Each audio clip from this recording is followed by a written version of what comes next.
नमस्कार, जय हिंद साथियों। मैं हूं नितिन कुमार चारी और आप सभी का सिविल जॉब में बहुत स्वागत है। आज से हम स्टार्ट करने वाले हैं मध्य प्रदेश लोक सेवा आयोग प्रारंभिक परीक्षा यूनिट 1 अर्थात भारत का इतिहास।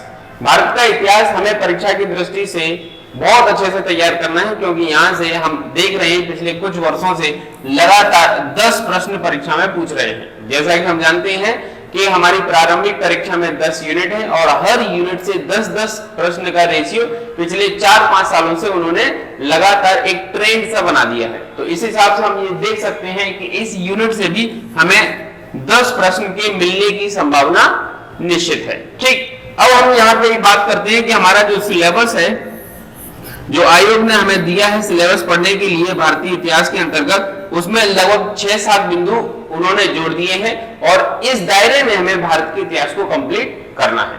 ठीक, इस दायरे के अंतर्गत हम देखें तो सबसे पहला बिंदु जो है वो पूरी तरीके से नया है और मेरा अनुमान ये है कि यहाँ से 1 या 2 प्रश्न निश्चित तौर पे परीक्षा में पूछा जाएगा।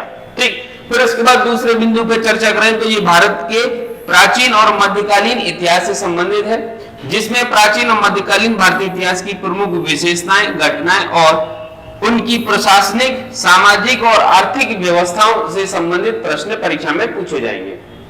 तीसरा जो बिंदु है ये भी नया प्रतीत होता है, क्योंकि इसमें भारत की संस्कृति यानी कि सांस्कृतिक विरासत, कला, प्रारूप, साहित्य और पर्व एवं उत्सव आदि चीजों को जोड़ा गया है। ठीक, तो यहां से भी प्रश्न के पूछे जाने की उम्मीद बढ़ेगी। फिर अगला बिंदु जो है 19वीं और 20वीं शताब्दी में सामाजिक धार्मिक सुधार आंदोलन, ये पुराना सिलेबस का एज इट इज बिंदु है। फिर उसके बाद अगला है स्वतंत्रता संघर्ष एवं भारतीय राष्ट्रीय आंदोलन, ये भी कुछ नया नहीं है, पुराना ही है। ठीक, अब इसके बाद जो आखिरी बिंदु है वो है स्वतंत्रता के पश्चात भारत का एकीकरण एवं पुनर्गठन।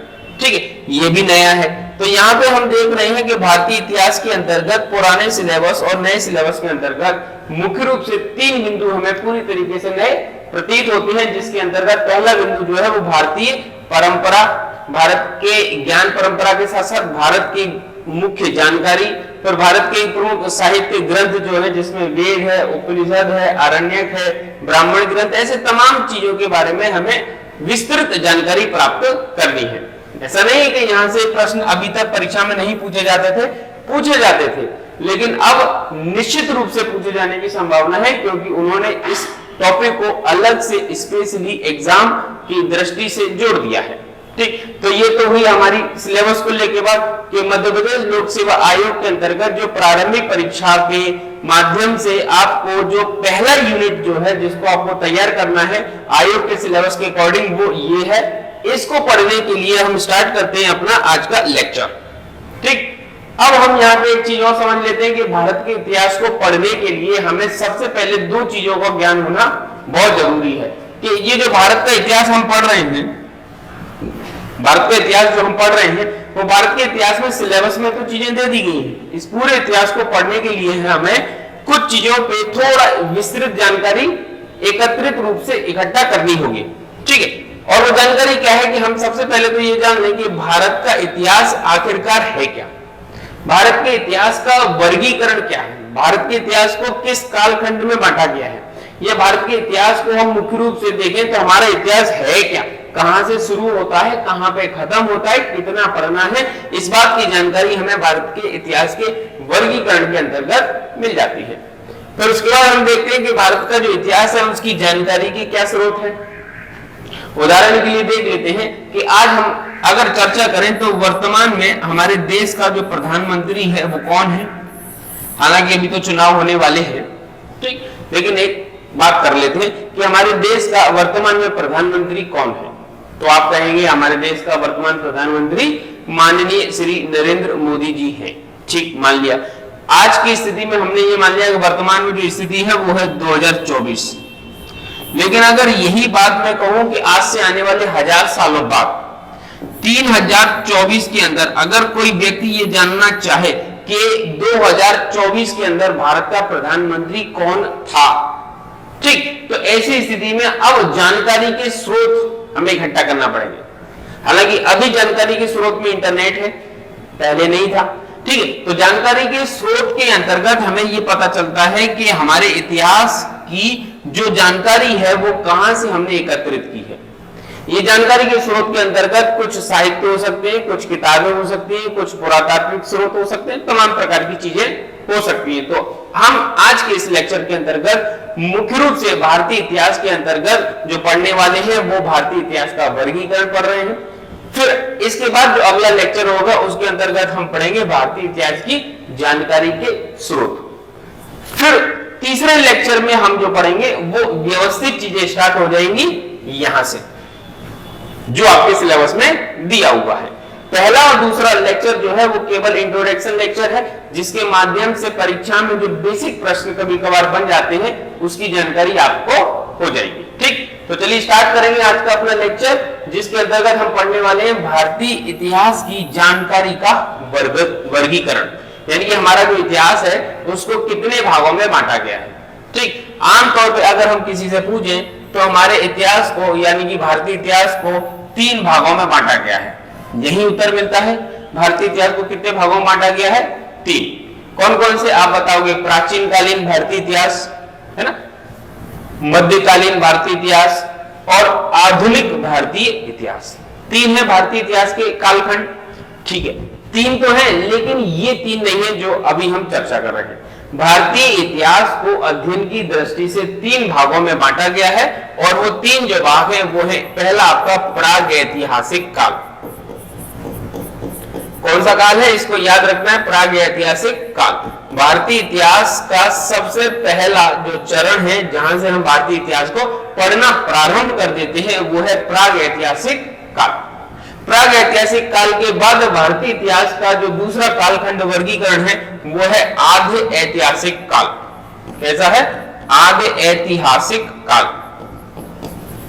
यह भारतीय इतिहास का दूसरा वर्गीकरण है, आद्य ऐतिहासिक काल। इसके अंदर किस चीज का दिन किया जाता है, इसके अंदर किन का दिन किया जाता है, अभी इन पे भी चर्चा करेंगे अपन। तीसरा जो है वो है ऐतिहासिक काल। तीसरा क्या है? ऐतिहासिक काल। तो भारतीय इतिहास को 3 भागों में अध्ययन की दृष्टि से जो हम बांटते हैं वो है प्रागैतिहासिक काल। ठीक है, ध्यान रखना है, परीक्षा में प्रश्न पूछे जाते हैं। प्रागैतिहासिक काल, दूसरा है आद्य ऐतिहासिक काल, और तीसरा होता है ऐतिहासिक काल। ठीक, अब आप जो ऐतिहासिक काल के अंतर्गत देखेंगे तो ये 3 भागों में बटे हुए आपके वही जो आप शुरू से रटा हुआ है आपको, प्राचीन भारतीय इतिहास, मध्यकालीन भारतीय इतिहास और आधुनिक भारतीय इतिहास। ये भारतीय इतिहास के तीनों चरण जो है वो यहाँ पे है, प्राचीन, मध्य, ठीक है, और आधुनिक। भारतीय इतिहास के जो 3 कालखंडों का वर्गीकरण है वो प्राचीन, मध्य और आधुनिक नहीं है, बल्कि प्रागैतिहासिक, आद्य ऐतिहासिक और ऐतिहासिक 3 है। ऐतिहासिक के अंदर शामिल होते हैं आपके प्राचीन, मध्य और आधुनिक भारतीय इतिहास। ठीक, इतना समझ में आया। अब हम देखते हैं कि प्रागैतिहासिक काल जो है उस काल का समय जो है वो कब से कब तक चलता है। ठीक, तो प्रागैतिहासिक काल जो है वो हम ये देखते हैं कि भारत में इसके जो प्रमाण है, कुछ किताबें 25 लाख वर्ष पूर्व यानी कि 25 लाख ईसा पूर्व से मान लेती हैं, कुछ किताबों में ये 8 लाख या 10 लाख से माना जाता है। हम ये देख लेते हैं कि 25 लाख ईसा पूर्व से लेके 2500 ईसा पूर्व तक का जो समय है वो कहलाता है आपका प्राग ऐतिहासिक काल। ठीक, प्राग ऐतिहासिक काल जो है वो क्या है? प्राग ऐतिहासिक काल 25 लाख बीसी से लेके 2500 बीसी तक का जो समय है वो कहलाता है आपका प्राग ऐतिहासिक काल। इस ऐतिहासिक काल की जो विशेषता है वो ये है कि इस समय मानव खानाबदोश हुआ करता था। खानाबदोश का मतलब है खाने की तलाश में भटकता था। ठीक है, शिकारी हुआ करता था, यानी कि भोजन की तलाश में शिकार किया करता था। ठीक है, कोई व्यवस्थित एक निवास स्थान नहीं हुआ करता था। यहाँ पर समाज, संस्कृति, सभ्यता का कोई विकास नहीं हुआ था। अगला बिंदु अगर देखेंगे तो ये जो व्यक्ति है, इस समय जो व्यक्ति है उन्होंने आग का आविष्कार नहीं किया। धीरे धीरे आगे चल के आग का आविष्कार हुआ, प्रारंभिक चरणों में आग का आविष्कार नहीं हुआ, पहिए का भी आविष्कार नहीं हुआ, तकनीकी रूप से पिछड़ापन है। यहाँ पे किसी प्रकार के कोई भी लिखित प्रमाण नहीं मिलते। यहाँ पर किसी प्रकार की भाषा शैली यानी कि लिपि का भी कोई विकास या कोई प्रमाण प्राप्त नहीं होता है। ये जो समय है पूरी तरीके से देखा जाता है कि मानव जंगली जब हुआ करता था, जंगल में रहता था, ये वो समय है। ठीक, तो भारतीय इतिहास का सबसे प्रारंभिक चरण जिसमें मानव कहां रहता है, जंगल में रहता है, और मानव ने जंगल में रहकर धीरे धीरे धीरे अपनी संस्कृति, सभ्यता और समाज का विकास करके आज इस स्थिति तक पहुंचा है। ठीक, फिर उसके बाद हम देखेंगे ऐतिहासिक काल और प्राग ऐतिहासिक काल के बीच में आदि ऐतिहासिक काल, जिसे दो भागों में बांट दिया जाता है। एक है आपका हड़प्पा सभ्यता, एक कौन सा है आपका, हड़प्पा सभ्यता। ठीक है, और दूसरा है आपका वैदिक सभ्यता। दूसरा कौन सा है आपका, वैदिक सभ्यता। हड़प्पा सभ्यता जो है वो, उसका जो समय है वो आपका 2500 बीसी से लेके 1500 बीसी तक है।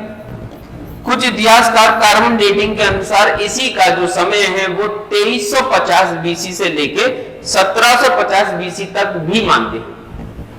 अब परीक्षा में जब प्रश्न पूछा जाएगा तो आपको ध्यान देना है, यदि हड़प्पा सभ्यता का ओवरऑल जनरल रूप से समय पूछा जाता है तो आप 2500 से 1500 बीसी लगा देंगे, यानी कि लगभग 1000 साल। ठीक है, यदि ये पूछा जाता है कार्बन डेटिंग C14 के अनुसार जो हड़प्पा सभ्यता है उसका समय कालखंड जो वर्गीकरण है वो क्या है, तो आप यहां पे फिर बताएंगे कि हड़प्पा सभ्यता का समय जो है वो 2350 बीसी से लेके कितने से, 2350 बीसी से लेके 1750 बीसी तक है। यहाँ पे आपको चीजें ध्यान रखनी है कि अगर कार्बन डेटिंग के अनुसार पूछा जाए तो 2350 से 1750 बता देनी है, और अगर ये पूछा जाता है ऐसे जनरली कि हड़प्पा सभ्यता का समय कब से कब तक माना गया है तो आप बता देंगे 2500 से लेके 1500 बीसी, ये हड़प्पा सभ्यता का समय है। ठीक है, 2500 से पहले का जो समय है वो आपका प्राग ऐतिहासिक काल है। इस प्राग ऐतिहासिक को आप दूसरे नाम से भी जानते हैं, जो है पाषाण काल। किस नाम से, पाषाण काल, यानी कि इंग्लिश में इसको अपन बोलते हैं स्टोन एज। क्या होता है, स्टोन एज यानी कि पाषाण काल, पत्थरों। इस समय हम हथियार के रूप में पत्थरों का उपयोग करते थे, हड्डियों का भी उपयोग करते थे। ठीक है, तो ये पाषाण काल है। इस समय मानव की विशेषता मैंने आपको पहले ही बता दी है कि मानव जंगली था, खानाबदोश था, शिकारी था, किसी प्रकार के लिखित प्रमाण नहीं मिलते, सभ्यता, संस्कृति, समाज से कोसों दूर था। ठीक, फिर उसके बाद आदि ऐतिहासिक काल, जो भारतीय इतिहास के कालखंड वर्गीकरण का जो दूसरा भाग है, उसमें हम देखते हैं कि इसमें सबसे पहले जो सभ्यता का विकास हुआ है वो है आपकी हड़प्पा सभ्यता, जिसका समय कार्बन डेटिंग के अनुसार अगर पूछा जाए तो 2350 से 1750, और जनरली पूछा जाए तो आप लगाएंगे 2500 से 1500। ठीक, फिर उसके बाद यहां से हड़प्पा सभ्यता के बाद भारत में जो दूसरी सभ्यता का विकास होता है वो है आपकी वैदिक सभ्यता, जिसे दो भागों में बांट देते हैं। एक है आपका ऋग्वैदिक काल। कौन सा, ऋग्वैदिक काल। ऋग्वैदिक काल जो है वो हड़प्पा सभ्यता के बाद विकसित हुआ, और इसका जो समय है वो आपका 1500 बीसी से लेके 1000 बीसी तक चलता है।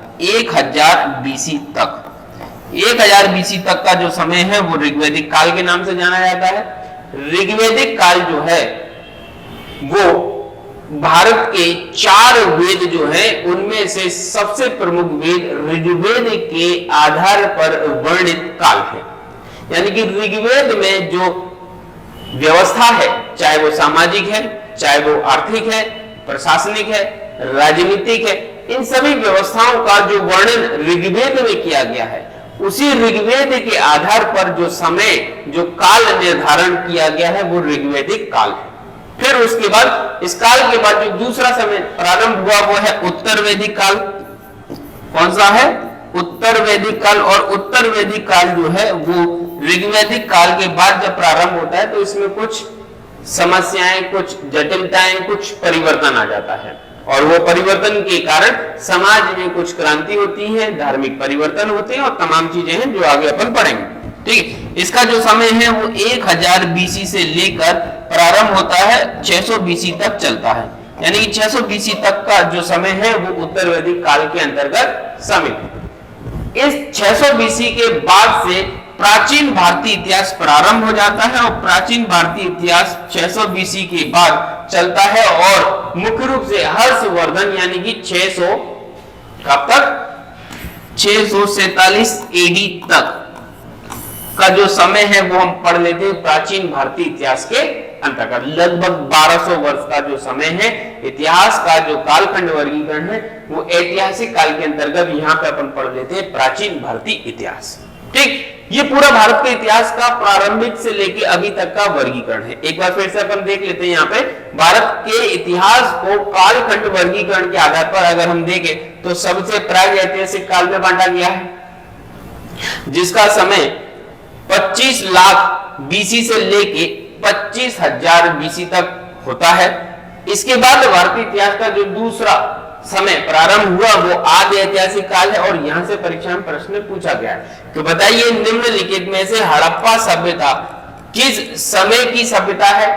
तो हड़प्पा सभ्यता उस समय ऑप्शन था प्राचीन भारतीय सभ्यता, तो प्राचीन भारतीय लगा दिया जबकि प्राचीन गलत है। हड़प्पा सभ्यता प्राचीन भारत सभ्यता नहीं बल्कि आदि ऐतिहासिक भारतीय सभ्यता है। ठीक, इसलिए मैं कह रहा हूं आपको यहां से कालखंड वर्गीकरण से प्रश्न परीक्षा में पूछ लिए जाते हैं। आपको थोड़ा समय के वर्गीकरण को ध्यान में रखते हुए धीरे धीरे आगे बढ़ते जाना है। ठीक, तो हड़प्पा सभ्यता, अब हड़प्पा सभ्यता की क्या विशेषता है, देखो यहाँ पे आपको किसी प्रकार के लिखित प्रमाण नहीं मिले, लेकिन यहाँ पे मिले हैं। यहाँ पे आपको लिखित प्रमाण मिले हड़प्पा सभ्यता में, लेकिन आप पढ़ नहीं पा रहे हो, है ना। हड़प्पा सभ्यता से जो लिखित प्रमाण मिले हैं उनको किसी भी व्यक्ति के द्वारा अभी तक पढ़ने में सफलता प्राप्त नहीं की गई है, कोई नहीं पढ़ पाए। क्या लिखा है पता नहीं, हाँ ये जरूर अनुमान लगाया है कि हड़प्पा सभ्यता में जो लिपि है वो भाव चित्रात्मक है ना। और इस लिपि के अंदर कुल कितने 64 क्या है उसमें अक्षर है, यानी कि जो अपने अक्षर होते हैं, वर्ण जो होते हैं वो 64 वर्ण है उसमें। इनके आधार पर उसमें कुछ तो भी लिखा हुआ है, लेकिन इसको पढ़ने में सफलता अभी किसी ने प्राप्त नहीं की है। फिर उस हड़प्पा सभ्यता के बाद आती है वैदिक सभ्यता। ठीक, अब वैदिक सभ्यता हड़प्पा सभ्यता में भी अंतर है। हड़प्पा सभ्यता जो है वो एक नगरीय सभ्यता है, मात्र सत्तात्मक सभ्यता है। इस सभ्यता में मुख्य रूप से कांसे का उपयोग हो रहा है ना। फिर वैदिक सभ्यता जब आ जाती है तो वैदिक सभ्यता ग्रामीण सभ्यता है, नगरीय सभ्यता नहीं है। कबीलाई संस्कृति है, कबीले में लोग रहते थे। ठीक है, भारतीय वर्तमान जो भारतीय संस्कृति उसका प्रारंभिक स्वरूप देखा जाता है वैदिक संस्कृति से। ठीक है, तो उसका जो वर्गीकरण है वो हम देखते हैं हड़प्पा सभ्यता के बाद, और इसमें जो लिखित प्रमाण है उसको पढ़ने में किसी को कोई दिक्कत नहीं होती। इसके जो लिखित प्रमाण है वो पढ़ने योग्य है, पढ़े जा सकते हैं, पढ़े जा चुके हैं, जिसके अंतर्गत हम धार्मिक ग्रंथों में वेद, उपवेद, आरण्यक, उपनिषद, स्मृतियां, पुराण, ऐसे तमाम ग्रंथ हैं जो वैदिक संस्कृति से संबंधित है, वैदिक परंपरा से संबंधित है, वैदिक काल से संबंधित है। ठीक, इस वैदिक काल को दो भागों में बांटा। पहला अपना ऋग्वैदिक काल था जिसका समय 1500 यानी कि हड़प्पा सभ्यता के खत्म होने के बाद प्रारंभ हुआ। ठीक, फिर जैसे ऋग्वैदिक काल खत्म होता है तो उत्तर वैदिक काल आता है। उत्तर वैदिक काल ऋग्वैदिक काल के बाद जब आता है तो इसमें आपको एक वेद के बजाय और कई वेदों की भी जानकारी मिलती है ना। जब आप उत्तर वैदिक काल को पढ़ेंगे तो यहां से आपको सामवेद, यजुर्वेद, अथर्ववेद, आरण्यक, उपनिषद, ऐसे तमाम ग्रंथों से इस काल की जानकारी मिलती है। लेकिन ऋग्वैदिक काल की जानकारी केवल ऋग्वेद नाम के ग्रंथ से मिलती है। ठीक, फिर इसके बाद जब ऐतिहासिक काल चालू होता है तो ऐतिहासिक काल के अंतर्गत आप सबसे पहले पढ़ते हैं प्राचीन भारतीय इतिहास। और इस प्राचीन भारतीय इतिहास के अंतर्गत आप पढ़ते क्या क्या है, तो इस प्राचीन भारतीय इतिहास के अंतर्गत जो आप पढ़ते हैं वो, जैसे सबसे पहला प्राचीन भारतीय इतिहास के अंतर्गत आप पढ़ते हैं धार्मिक सुधार आंदोलन। क्या पढ़ते हैं? धार्मिक सुधार आंदोलन। धार्मिक सुधार आंदोलन क्यों पढ़ते हैं भैया प्राचीन कालीन भारतीय इतिहास के अंतर्गत? वो इसलिए पढ़ लेते हैं क्योंकि ऋग्वैदिक काल का जो समाज था वो पवित्र था, किसी प्रकार की कोई दिक्कत नहीं थी। महिलाओं को पुरुषों के समान अधिकार हुआ करते थे, महिला पुरुष में किसी प्रकार का भेदभाव नहीं होता था, महिलाओं के भी 16 संस्कार होते थे, पुरुषों के भी संस्कार होते थे 16, और महिला पुरुष के साथ साथ समाज में वर्ग भेद नहीं था, समाज में वर्ण व्यवस्था थी, वर्ण व्यवस्था कर्म के आधार पर थी, जो जो व्यवसाय करना चाहता था उस हिसाब से वो वर्ण स्वीकार कर लेता था, ओपन व्यवस्था थी। तो समाज में जो राजा था वो भी कैसा था, गणतांत्रिक व्यवस्था थी। कैसी थी? सामाजिक राजनीतिक व्यवस्था ऋग्वैदिक काल में देखें तो गणतांत्रिक थी। धीरे धीरे इन सभी व्यवस्थाओं में क्या आने लगी? जटिलता आने लगी। धीरे धीरे जटिलता आने से समाज, राजनीति, परंपरा, अर्थव्यवस्था, इन सब में क्या आने लगे? चेंजेस आने लगे। उससे क्या है, समाज थोड़ा दूषित होने लगा, समाज में वर्ग संघर्ष पैदा होने लगा। क्यों? क्योंकि ऋग्वैदिक काल के बाद जब उत्तर वैदिक काल में समाज पहुंचा तो वहां पर वर्ण व्यवस्था के स्थान पर जाति व्यवस्था देखी गई। वर्ण व्यवस्था चूंकि ओपन व्यवस्था थी, इसमें कोई भी प्रकार का व्यक्ति कोई भी वर्ग के आधार, कर्म के आधार पर अपना वर्ण स्वीकार कर सकता था, ओपन थी। ठीक है, एक ही परिवार में अलग अलग वर्ण के लोग रहते थे। लेकिन जाति व्यवस्था में ये स्थापित कर दिया गया कि ब्राह्मण का बच्चा ब्राह्मणी होगा, वैश्य का वैश्य होगा, शूद्र का शूद्र होगा, क्षत्रिय का क्षत्रिय होगा। ठीक, तो अब ऐसी स्थिति से समस्याएं पैदा होने लगी। समस्याओं के समाधान के लिए महात्मा बुद्ध ने, महावीर स्वामी ने और तमाम लोगों ने क्या किए? धार्मिक सुधार आंदोलन किए। समाज में एक नई दिशा को, समाज को एक नई दिशा प्रदान की। तो हम यहाँ पे मुख्य रूप से क्या पढ़ेंगे? धार्मिक सुधार आंदोलन के अंतर्गत पढ़ने वाले हैं बौद्ध धर्म को। कौन से धर्म को? बौद्ध धर्म को पढ़ेंगे, और साथ ही साथ जैन धर्म को पढ़ेंगे, जो मुख्य रूप से परीक्षा में पूछ लिए जाते हैं। ठीक, फिर इसके बाद जो आएगा हमारा, वो दूसरे नंबर पे आएगा राजनीतिक इतिहास के अंतर्गत 16 महाजनपद। क्या आएगा? 16 महाजनपद काल। ठीक, इसमें से आपको ये देखना है कि जैसे कि आपका जो ऋग्वैदिक काल था, कौन सा काल था? ऋग्वैदिक काल। ध्यान देना, ऋग्वैदिक काल में जो समाज की सबसे छोटी इकाई थी वो परिवार थी। वो क्या थी? परिवार। परिवार का जो मुखिया होता था वो कुलपति कहलाता था। कुल का मुखिया कुलपति। ठीक है, परिवार का मुखिया कुलपति हो गया। अब परिवार जो था वो आगे चलकर गांव का निर्माण करता था, यानी कि ये एक परिवार है और जब बहुत सारे परिवार, यानी कि गांव में आसपास 3, 4, 5 परिवार रहते थे। ठीक है, तो जब ये परिवार आपस में मिल जाते थे तो गांव का निर्माण होता था, गांव या ग्राम।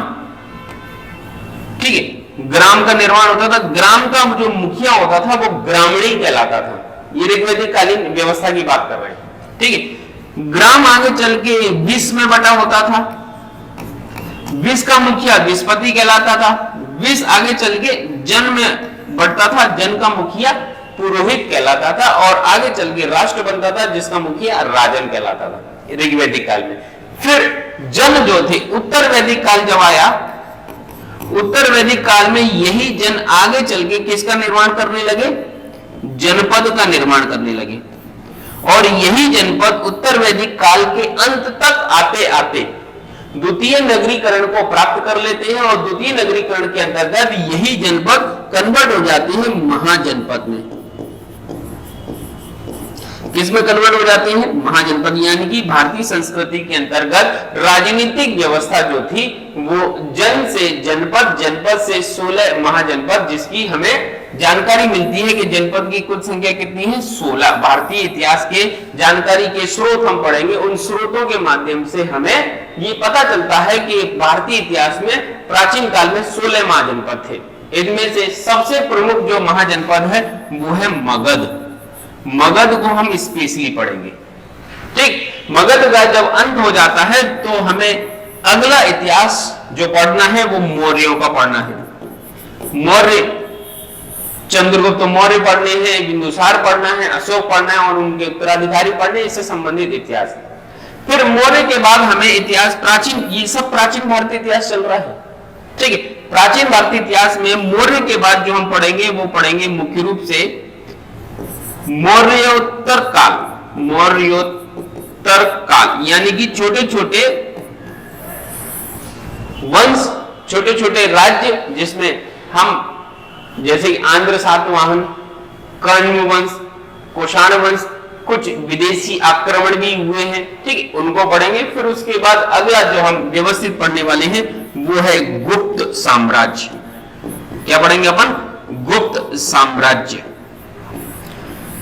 अब यहां पे आप, ये भी मौर्य भी साम्राज्य है, मौर्य भी क्या है? साम्राज्य। और गुप्त भी क्या है? साम्राज्य है। बाकी के सब वंश है। अब वंश और साम्राज्य में क्या अंतर है? जब कोई एक राजवंश सीमित क्षेत्र में होता है तो हम उसे वंश कहते थे। जब उसके अधिकार क्षेत्र में, जब उसके क्षेत्रफल में वृद्धि हो जाती है तो उसे हम साम्राज्य कह देते हैं। बस, ठीक है, इतना सा अंतर है। गुप्त साम्राज्य के बाद जो हमें अगला पढ़ना है वो है गुप्तोत्तर काल। गुप्तोत्तर काल यानी कि गुप्त काल के बाद का जो समय, और इसके अंतर्गत हम मुख्य रूप से हर्षवर्धन को पढ़ेंगे, यानी कि पुष्यभूति वंश। हर्ष लिख देता हूं। और हर्ष तात्कालिक समय में भारतीय इतिहास के अंतर्गत देखे प्राचीन भारतीय इतिहास में अंतिम योग्य शासक था। फिर उसके बाद यहाँ पे प्राचीन भारतीय इतिहास क्या हो जाता है? खत्म। प्राचीन भारतीय इतिहास यानी कि यहाँ पे आपका ये जो कालखंड है वो यहाँ समाप्त हो जाता है। इसके बाद प्रारंभ हो जाता है आपका मध्यकालीन भारतीय इतिहास। और मध्यकालीन भारतीय इतिहास को हम बांट देते हैं दो भागों में। कितने भागों में? दो भागों में। मध्यकालीन भारतीय इतिहास को जब पढ़ेंगे तो मध्यकालीन भारतीय इतिहास को दो भागों में बांटा जाएगा। एक है पूर्व मध्यकाल, पूर्व मध्यकाल यानी कि मध्यकाल के पहले का समय, और दूसरा है मध्यकाल। मध्यकाल के अंतर्गत हम पढ़ते हैं मुस्लिम आक्रमण से, ठीक है। सबसे पहले मुस्लिम आक्रमण होते हैं। मुस्लिम आक्रमण को फेस कौन करता है? भारत के यहां पे राजपूत, ठीक है। तो राजपूत काल जो है वो पढ़ा जाता है आपके पूर्व मध्यकाल के अंतर्गत, यानी कि प्राचीन कालीन भारतीय इतिहास के बाद मध्यकालीन भारतीय इतिहास के पहले बीच में राजपूत काल पढ़ते हैं। इसके अंतर्गत आप मध्य प्रदेश में भी राजपूत काल के कुछ प्रमाण मिलते हैं, वो पढ़ते हैं। परमार वंश पढ़ते हैं, साथ ही साथ आप सोलंकी वंश पढ़ते हैं, आप राष्ट्रकूट पढ़ते हैं, पाल वंश पढ़ते हैं, गुर्जर प्रतिहार वंश पढ़ते हैं, सोलंकी राजवंश पढ़ते हैं, चौहान राजवंश पढ़ते हैं। ऐसे बहुत सारे राजपूत काल के अंतर्गत बहुत सारे राजवंश है, इनको आप यहाँ पढ़ेंगे, ठीक। पढ़ने के बाद जब मध्यकाल प्रारंभ होगा तो मध्यकाल के प्रारंभ में लगभग आप यहां से 712 और 711 एडी, है ना, 712 या 711 एडी, एडी यानी कि एनो डोमिनी, ठीक है। यहां तक आप जो पहुंचे हैं, यहां तक आप जो पहुंचे हैं वो हर्षवर्धन तक है। हर्षवर्धन के बाद का जो समय है वो राजपूत काल के अंतर्गत हम पढ़ेंगे, और राजपूत काल का जो समय है वो हर्षवर्धन के बाद से, ठीक है। थोड़ा ध्यान रखना है, इतिहास में वर्गीकरण में गलती नहीं होनी चाहिए। हर्षवर्धन के बाद से लेके मुस्लिम आक्रमण के पहले तक, ठीक है। मुस्लिम आक्रमण तक जो इतिहास है वो हम कहां पढ़ेंगे? पूर्व मध्यकाल के अंतर्गत, ठीक। फिर उसके बाद आएगा मध्यकाल। मध्यकाल में जब मुस्लिम आक्रमण होते हैं तो मुस्लिम आक्रमण में सबसे पहला जो आक्रमण किया जाता है वो अरबियों द्वारा किया जाता है। किसके द्वारा किया जाता है? अरबी के द्वारा। फिर अरबी जो थे उसके बाद जो आक्रमण किया जाता है वो किया जाता है तुर्की के द्वारा। अलग अलग क्षेत्र हैं, वहां से लोगों के आक्रमण होते हैं, अरबी, तुर्की। इसमें सबसे पहला मुस्लिम आक्रमणकारी जो है वो है मोहम्मद बिन कासिम। पहला तुर्की आक्रमण, पहला मुस्लिम आक्रमणकारी या पहला अरबी आक्रमणकारी जो है वो कौन है? मोहम्मद बिन कासिम। कासिम ने आक्रमण किया और धीरे धीरे ये मुस्लिम आक्रमण लगातार बढ़ने लगा। मुस्लिम आक्रमण जो आपका हो रहा है वो कहां हो रहा है? जैसे कि ये आपका भारत है, ठीक है। भारत का मैप आपको अच्छे से बनाते आना चाहिए। अगर आप भारत का मैप नहीं बना पाते हैं तो आपको अच्छी सी प्रैक्टिस कर लेनी है, ठीक है। थोड़ा सा आप भारत जैसा डायग्राम बना लेना, जरूरी नहीं एग्जैक्ट बनाएं। अब जो मुस्लिम आक्रमण हो रहे हैं वो मुस्लिम आक्रमण हो रहे हैं भारत में यहाँ पश्चिमी क्षेत्र से। जो पश्चिमी क्षेत्र है इस क्षेत्र से भारत में मुस्लिम आक्रमण हो रहे हैं। इसीलिए मुस्लिम आक्रमण होने के बाद इस क्षेत्र में ज्यादा से ज्यादा मुस्लिम जनसंख्या स्थापित हुई।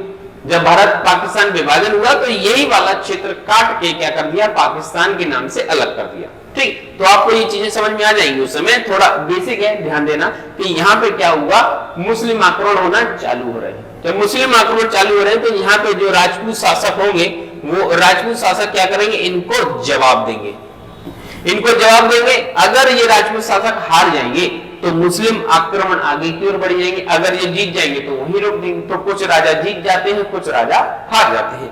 अंततः परिणाम ये होता है कि ये जब मुस्लिम आक्रमणकारी अरबी के बाद जब तुर्की आते हैं तो तुर्कियों में महमूद गजनवी आया, मोहम्मद गोरी आए, तमाम आए और उन्होंने मुस्लिम आक्रमणकारियों ने क्या किया, भारत पे कब्जा कर लिया। भारत पे कब्जा करने के बाद यहाँ पे व्यवस्थित रूप से जो भारतीय इतिहास प्रारंभ होता है मध्यकाल के अंतर्गत, वो हम पढ़ते हैं दिल्ली सल्तनत। दिल्ली सल्तनत यहाँ पर मुख्य रूप से अफगान और तुर्की शासकों के शासन को देखते हैं, ठीक है। फिर उसके बाद जब दिल्ली सल्तनत समाप्त हो जाती है तो यहाँ पे एक और मुस्लिम शासक जो है वो अपने एक नए वंश की, राजवंश की स्थापना करता है, जो है मुगल साम्राज्य। क्या है, मुगल साम्राज्य। तो इस तरीके से भारत में मध्यकालीन भारतीय इतिहास जो है वो मुस्लिम आक्रमण, दिल्ली सल्तनत और मुगल साम्राज्य तक हमको पढ़ लेना है।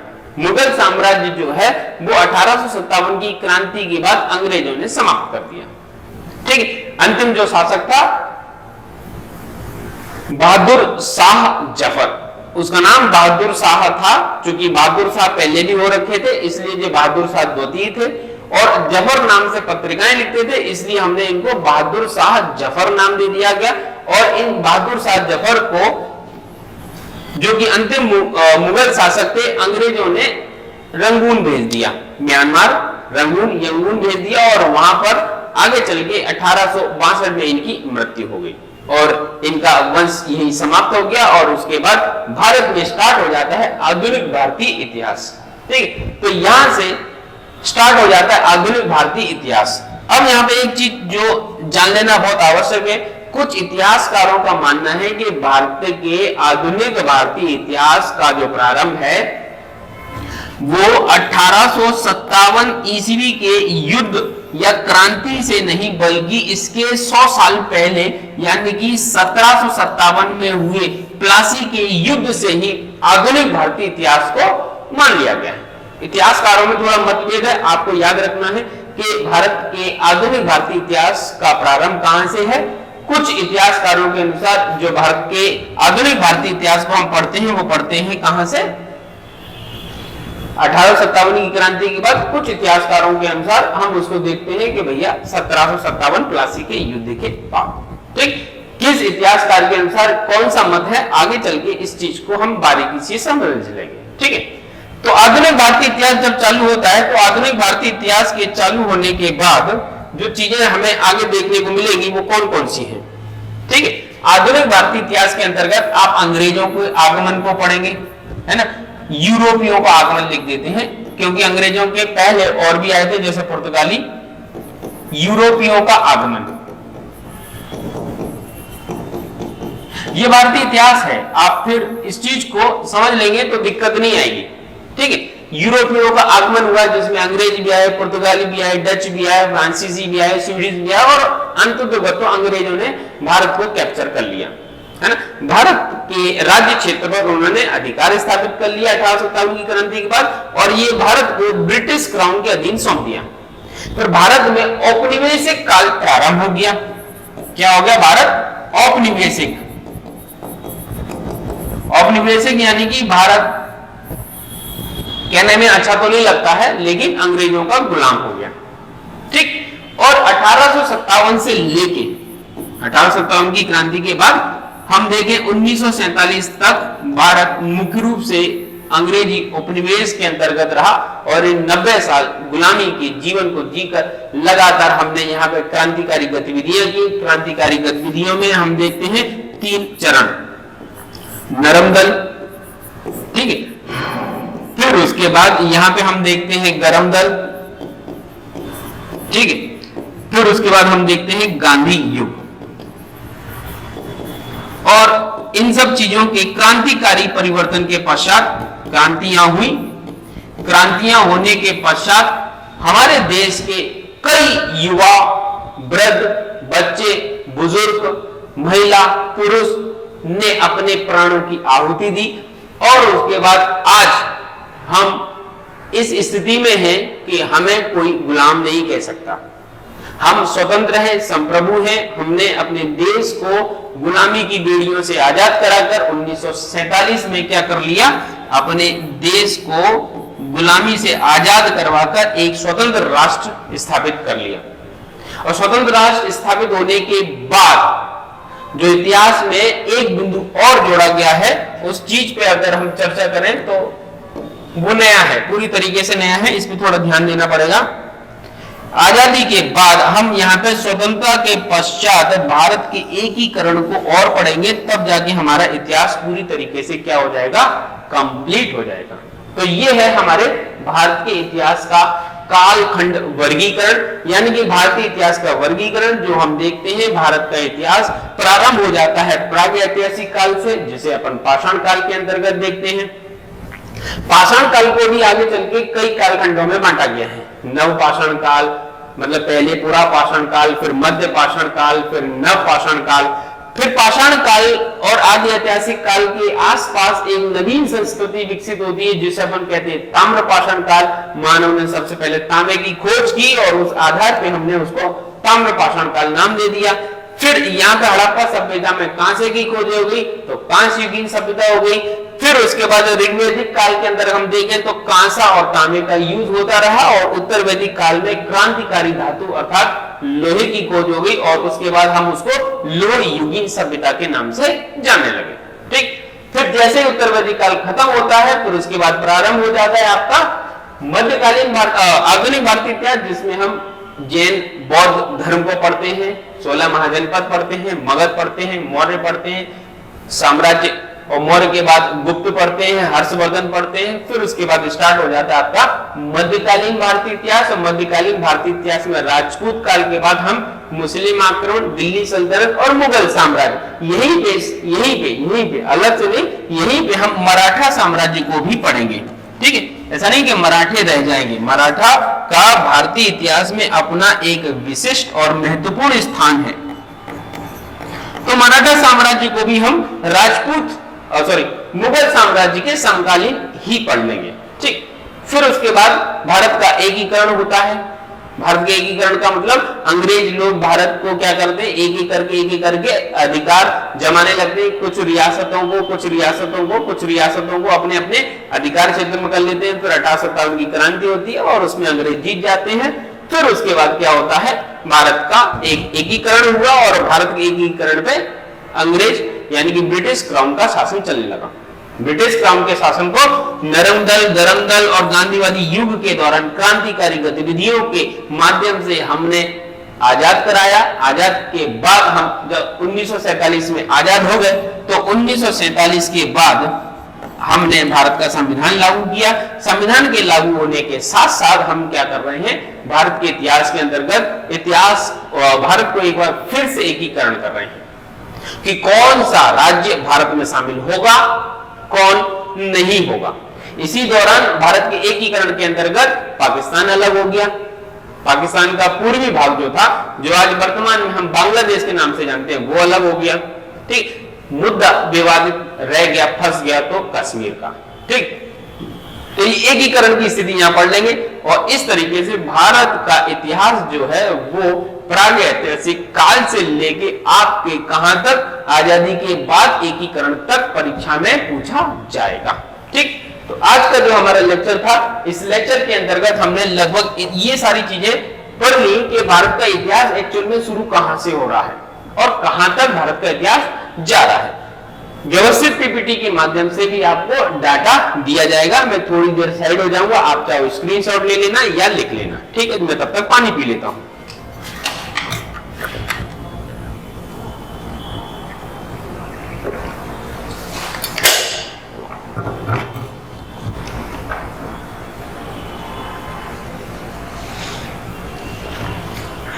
तो ये है भारत का इतिहास, जिसमें सबसे पहले प्रागैतिहासिक काल, जिसे पाषाण काल के नाम से भी जानते हैं।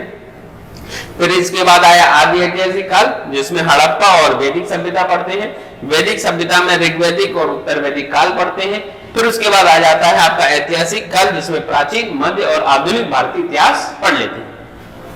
बीच में एक चीज और थी, मध्यकालीन भारतीय इतिहास के और आधुनिक भारतीय इतिहास के आसपास का जो क्षेत्र है, उस समय मुख्य रूप से आधुनिक भारतीय इतिहास प्रारंभ हो रहा है। तब भारत में जो धार्मिक सुधार आंदोलन है, समाज सुधार आंदोलन है, वो भी वहां से एक क्वेश्चन जरूर आता है।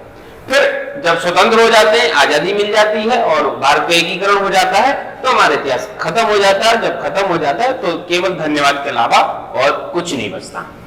ठीक, तो यहीं तक आज के इस लेक्चर में आपने समझ लिया होगा कि हमारा इतिहास कहां से शुरू हुआ है, कहां तक हमको पढ़ना है।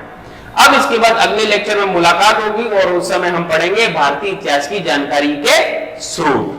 ठीक, आई होप लेक्चर पसंद आया होगा। अगर पसंद आए तो इसको लाइक, शेयर और सब्सक्राइब जरूर करेंगे। जय हिंद।